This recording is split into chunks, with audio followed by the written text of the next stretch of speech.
Let's look more at vertical stretches and compressions and how they affect graphs of linear functions. Here are three functions.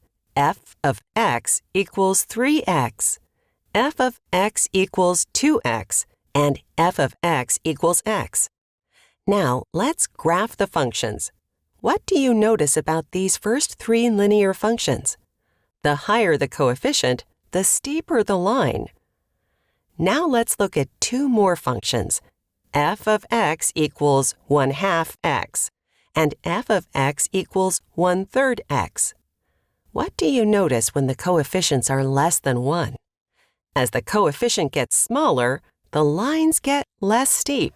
Now let's look at f of x equals negative 1/2 x, f of x equals negative x, and f of x equals negative 2x. What do you notice about these functions? How are their graphs different from the ones before? Each function has a negative coefficient. This reflects the positive version over the x-axis. In the equation f of x equals mx, the m acts as the vertical stretch or vertical compression of the identity function. The greater the absolute value of m, the steeper the slope.